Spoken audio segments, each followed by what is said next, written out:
بسم اللہ الرحمن الرحیم۔ بیٹا جیسے کہ آپ کو پتہ ہے کہ ہمارا پیریڈ جو ہے وہ 45 منٹ کا ہوتا ہے،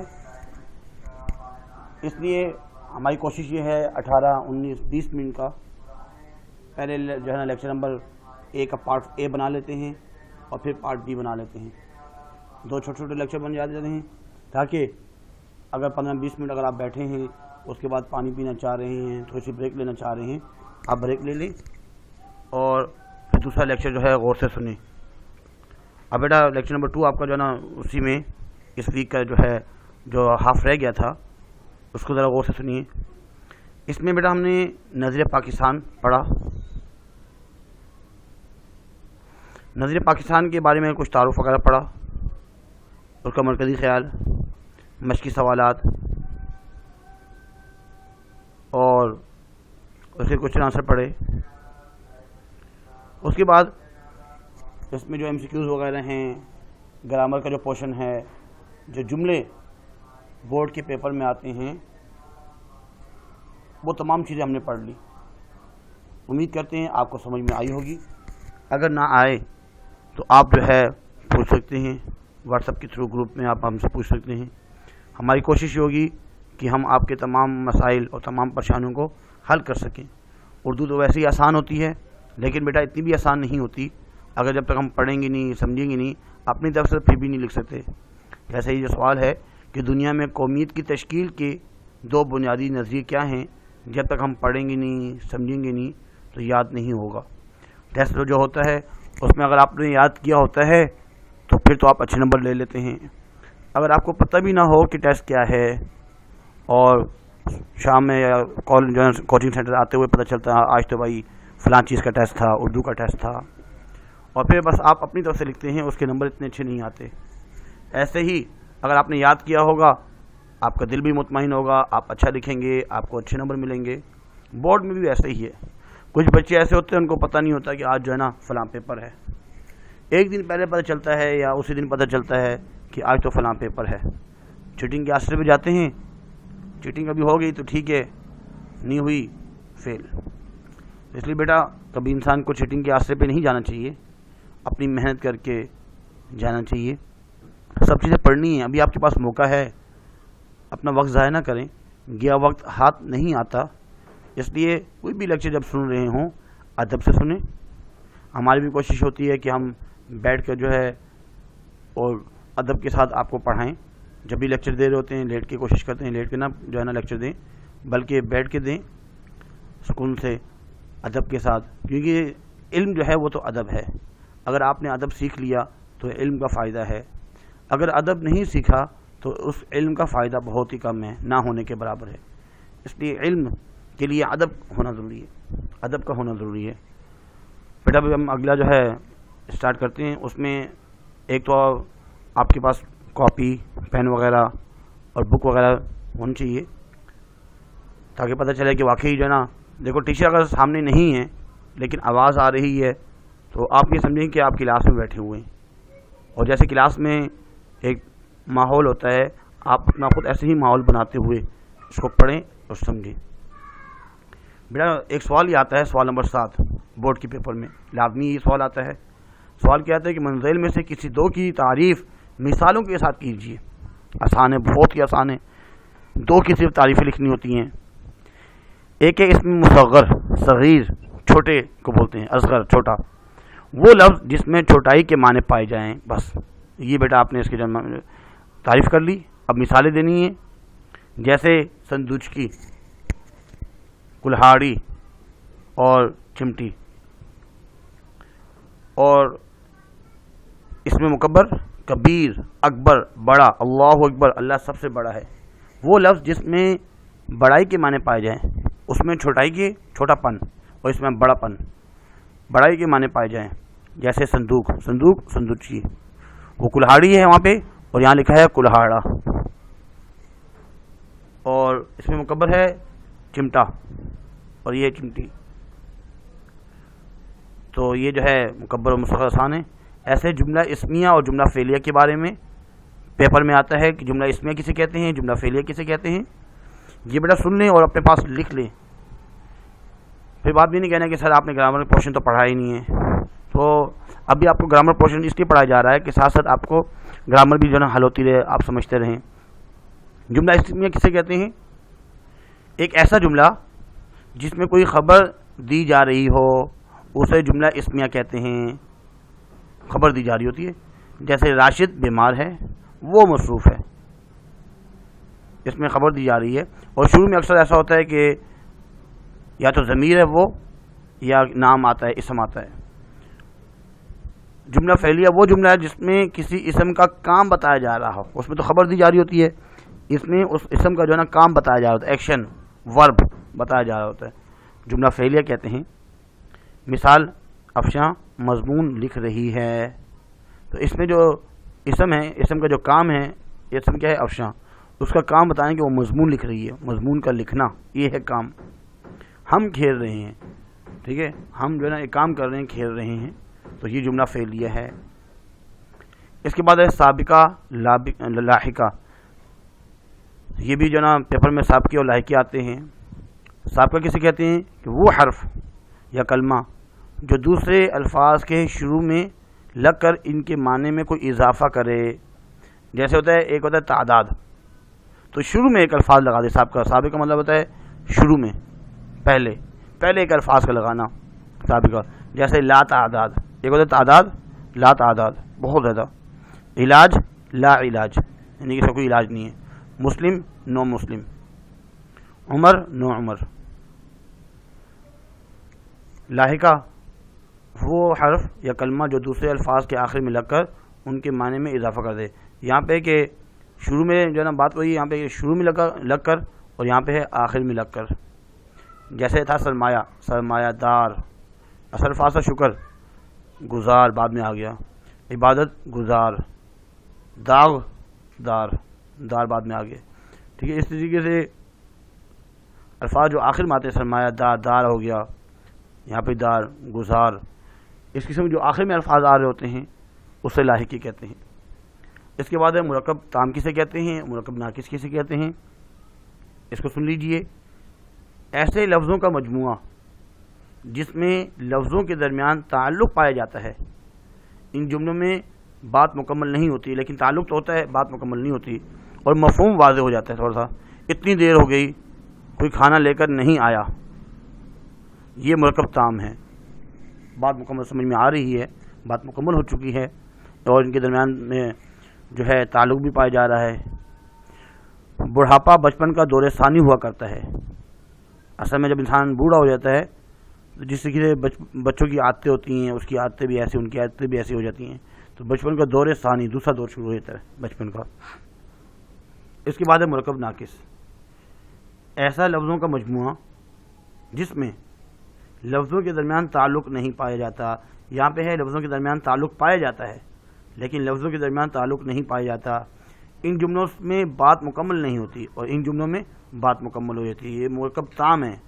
مرکب اصل میں دو یا دو سے زیادہ الفاظ ہوتے ہیں, تو ان میں بات جو ہے نا مرکب تام میں بات تو مکمل ہو جاتی ہے, لیکن مرکب ناقص مکمل نہیں ہوتی, اور نہ مفہوم واضح ہوتا ہے. اس میں مفہوم واضح ہو جاتا ہے, اور اس میں مفہوم واضح نہیں ہوتا. تین باتیں اس میں لکھنی ہیں. ایک تو لفظوں کے درمیان تعلق پایا جاتا ہے یا نہیں پایا جاتا, جملوں میں بات مکمل ہوتی ہے یا نہیں ہوتی, مفہوم واضح ہوتا ہے یا نہیں ہوتا. اگر یہ سارے کام نہیں ہو رہے تو یہ ہے مرکب ناقص. اگر کام ہو رہے ہیں سب تو مرکب تام. جیسے اکیلی عورت, بات تو سمجھ نہیں آ رہی. سبز باغ, پورا جملہ سمجھ میں نہیں آ رہا. لمبے چوڑے وعدے, تو اس سے یہ بات واضح سمجھ میں نہیں آ رہی, اور اس لیے ان کو مرکب ناقص کہا جاتا ہے. اس کے بعد محاورات جو ہے نا, تقریباً 5 یا 6 محاورات دیے جاتے ہیں, تو ان کے اپنے جملوں میں لکھنا ہوتا ہے, جملوں میں استعمال کرنا ہوتا ہے. نمبر 1 لکھا ہے دم بخود, حیران ہونا. روڈ ایکسیڈنٹ دیکھ کر میں دم بخود رہ گیا, یعنی میں ایک دم حیران ہو گیا, حیران پریشان ہو گیا, سکتے میں آ گیا. سعادت, خوش نصیبی. شہادت کا مرتبہ حاصل کرنا ایک بہت بڑی سعادت ہے. کٹھن گھڑی, مشکل وقت. ہر کٹھن گھڑی میں اصل میں کاف کے اوپر پیش بھی پڑھ سکتے ہیں. ہر کٹھن گھڑی میں اللہ سے مدد مانگنی چاہیے. رکھ رکھاؤ کسی کا خیال رکھنا.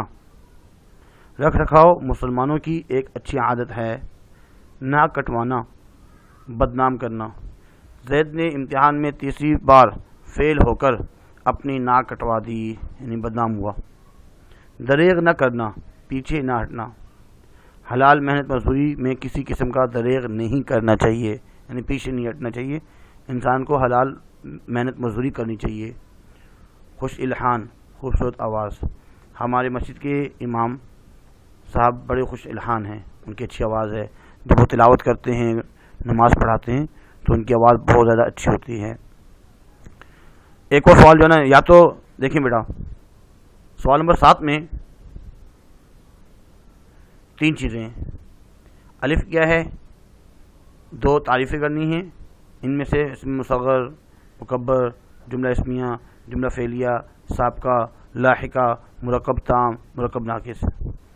اور کوشچن نمبر 7 کا بے جو پارٹ ہے اس میں کیا کرنا ہوتا ہے؟ 3 جملے لکھنے ہوتے ہیں. بے پارٹ کریں یا جملے اگر نہیں بنانا چاہ رہے یا متضاد لکھ لیں. ان دونوں میں سے ایک کام کرنا ہے. متضاد جو ہے نا، ضد، اپوزٹ. خواہش یہ الفاظ ہے، اس کا مترادف ہے تمنا. ٹھیک ہے، اس میں مترادف بھی لکھ رہے ہیں اور کچھ اس میں الفاظ متضاد بھی ہیں، دونوں ہیں، مترادف بھی ہیں اور متضاد بھی ہیں. عکس سایہ یہ اس کے سیم ہے. قیمتی بیش بہا. نادر نایاب. مشکل دشوار. یہ تو الفاظ مترادف ہیں. اور کچھ ہے الفاظ متضاد. کبھی کبھار یہ بھی پوچھتے ہیں الفاظ متضاد. سود زیاں. گل خار. قریب بعید. آشنا بیگانہ. محبت عداوت. اس میں مصغر اور اس میں مکبر جو ہے تھوڑا سا ویسے آپ کو جو ہے نا تھوڑا سمجھاتے چلیں. جیسے اس میں لکھا ہوا ہے چھری چھرا. راہ چھوٹی راہ ہوتی ہے. شاہراہ بڑی جو ہے نا روڈ ہوتا ہے. لاٹھی چھوٹی ہے اور لٹھ بڑا ڈنڈا جو ہے. تختی تختہ. ہتھوڑی ہتھوڑا. رسی چھوٹی چیز ہے رسہ. ڈھولکی ڈھولک. جھاڑی جھاڑن. چھتری چھاتا. واس والے جو ہے نا جو اوپر بڑی جو ہے نا چھتری سے لگائے ہوتے ہیں وہ اصل میں چھاتا کہلاتا ہے، بڑا ہے وہ مکبر. پگڑی پگڑ. ٹوپی ٹوپ.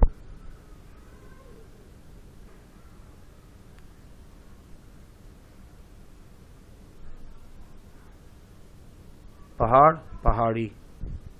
لوٹا لٹیا. کتاب کتابچہ. شیشہ شیشی. دیگ دیچکی. لنگ لنگی لنگڑی. دم دمیا یا دمچی. بالا بالی. ڈبہ ڈبیا. صندوق صندوقچی. روٹ روٹی.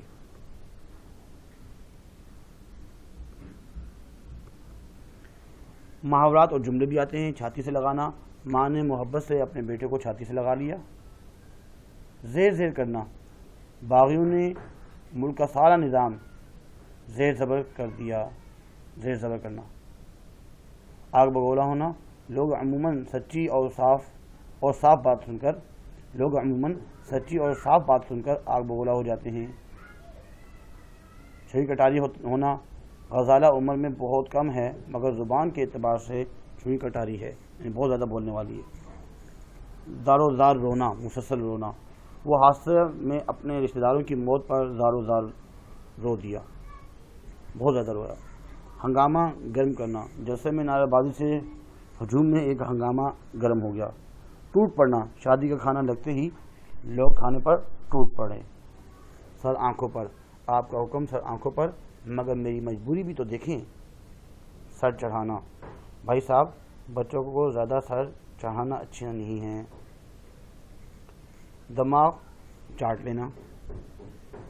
کمپنی کے سیلز گر نے اپنے پروڈکٹ کی تعریفوں سے میرا دماغ چاٹ لیا. آتے ہیں کمپنی والے، یہ چیز لے لیں، یہ لے لیں، یہ ہے. اپنی جو پروڈکٹس بنائی ہوتی ہیں، چیزیں بنائی ہوتی ہیں، بہت زیادہ بولتے ہیں، اس کی وجہ سے انسان کا دماغ جو ہے نا وہ چڑھ جاتا ہے۔ پیشانی چوم لینا، حامد کے امتحان کی کامیابی پر اس کی ماں نے اس کی پیشانی چوم لی۔ اس کے بعد جملے تو اس میں بہت سے ہیں، تھوڑا سا جو ہے نا پیشانی پر بل پڑنا، مسئلے کی الجھن کی وجہ سے انسپیکٹر کی پیشانی پر بل پڑ گئے۔ آگ لگنا، رات کو دیر تک کام کرتے کرتے اچانک میری آگ لگ گئی۔ ناک میں دم کرنا، اس کا بھی لکھا ہوا ہے، قرض خواہوں نے میرا ناک میں دم کر دیا۔ ناک رگڑنا، ملازم نے بہت ناک رگڑی مگر احمد صاحب نے اسے معاف نہ کیا۔ بیٹا ایک دفعہ پڑھنے سے بہت سی چیزیں سمجھ میں آ جاتی ہیں، ورنہ کبھی کبھار ایسا ہوتا ہے کہ جملے ہمیں بنانا نہیں آ رہے ہوتے کہ اس میں اس کی میننگ کیا بن رہے ہیں۔ تو جملے کو ایک دفعہ اگر آپ پڑھیں گے تو آپ کو کم سے کم میننگ تو سمجھ میں آ جائیں گے۔ اس لیے ہم کوشش یہی کہتے ہیں کہ آپ لکھیں، لکھنے سے ایک تو آپ کو پریکٹس ہوگی، نہیں لکھیں گے نا کوئی کام نہیں ہوگا، تو انسان کے جو لکھنے کی جو صلاحیت ہے ختم ہو جائے گی۔ ابھی جب ٹیسٹ ہوتے تھے اس میں آپ کو پریشانی ہوتی تھی کہ سر اتنا بڑا پیپر ہوتا ہے، لکھ لکھ کے تھک جاتے ہیں، کیونکہ وہ لکھنے کی پریکٹس نہیں ہوتی۔ اگر ہم لکھتے رہیں گے تو ہماری جو ہے پریکٹس برقرار رہے گی۔ پہلے 6-7 مہینے کورونا وبا کی وجہ سے پڑھائی نہ ہو سکی، بہت کم ہوئی، اور اب بھی جو ہے نا اگر نہیں پڑھیں گے تو نقصان ہوگا۔ اس لیے روزانہ پڑھنا لکھنا بہت ضروری ہے، خاص کر جو آپ کی کوچنگ کی ٹائمنگ ہے اس میں تو آپ 2 گھنٹے کے لیے جو آتے ہیں 2 گھنٹے لازمی پڑھیں، لکھیں، سمجھیں، اس میں مزید کوئی کام نہ کیجیے۔ تو اس میں جو ہے نا جتنے بھی ہیں جملے ان کو سمجھیں، ہاتھ دھونا، کان بھرنا، منہ دھو دھو کر پینا، پاؤں دھو دھو کے پینا، منہ کی کھانا، آپ دیدہ ہونا، آپے سے باہر ہونا، آڑے ہاتھوں لینا، آسمان کوٹ پڑنا، آگ بگولا ہونا، آنکھوں کا تارا ہونا، آنکھوں میں دھول جھونکنا، چھاتی سے لگانا، یہ تمام چیزیں جو ابھی ہم نے پڑھی ہیں اس میں کچھ اس میں آ گئی ہیں۔ آنکھیں بچانا، آنکھیں چرانا، آنکھیں دکھانا، آؤ بھگت کرنا، اپنا الو سیدھا کرنا، اپنا سامنے لے کر رہ جانا، اپنا سا منہ لے کر رہ جانا، یعنی تمام تر چالاکی کے باوجود جب اس سے ناکامی ہوئی تو وہ اپنا اپنا سا منہ لے کر رہ گئی۔ اپنا منہ میاں مٹھو، وہ ایک ناکام شخص ہے لیکن اسے اپنے منہ میاں مٹھو بننے کی عادت ہے، خود ہی اپنی تعریف کرنا۔ الٹی پلٹی پڑھانا، غلط باتیں پڑھانا، امید بر آنا، اوسان خطا ہو جانا، پولیس کو اپنے چاروں طرف دے کر چور کے اوسان بری طرح خطا ہو گئے، یعنی پریشان ہو گیا۔ عہدہ مچانا، ایڑیاں رگڑنا، اینٹ سے اینٹ بجا دینا، بات بنانا، بات کا تنگل بنانا، باتوں میں آنا، بازی لے جانا، باغ ہونا، بال بچنا، بال کی کھال اتارنا، بڑا بول بولنا، بلائیں لینا، بول بالا ہونا، یہ تمام چیزیں بیٹا ہم نے اس میں کچھ لکھی ہیں اور امید کرتے ہیں کہ آپ کو سمجھ میں بھی آئی ہوں گی۔ اس لیے ان سب کو پڑھنا، یاد کرنا وہ آپ کی ذمہ داری ہے۔ استاد کا کام ہوتا ہے کہ وہ ایک چیز کو آسان کر کے آپ کے سامنے پیش کر دے، باقی محنت کرنا اور اس کی اسائنمنٹ بنانا، خود لکھنا، ایگزام کی تیاری کرنا، پیپر دینا وہ آپ کا کام ہے۔ بیٹا پیپر تو آپ نے دینے ہیں، اور پیپر جو ہے وہ تو لازمی ہونے پروموٹ نہیں کیا جائے گا، اس لیے محنت کریں، کوشش کریں۔ امید ہے کہ انشاءاللہ کچھ ہی دنوں بعد آپ کی جو ہے فزیکل کلاسیں شروع ہو جائیں گی 10 جنوری سے انشاءاللہ۔ اس کے بعد تو آپ محنت کریں اور لیکچر کو پورا سنا کریں، اگر اکتا جائیں تھوڑی دیر بند کر کے پھر دوبارہ سنیں، ایسا نہ ہو کہ دل ہی نہ کر رہا ہو لیکچر سننے کا۔ تو بیٹا لیکچر جو سننا ہے وہ تو ضروری ہے، اس لیے ہماری کوشش یہ ہو کہ بھائی ہم پورا لیکچر سنیں، سمجھیں بھی اس کو اور یاد بھی کریں، ہر چیز کو یاد کریں۔ آج کے لیے اتنا ہی کافی ہے. اپنا خیال رکھیں. وما علینا الا البلاغ. جزاک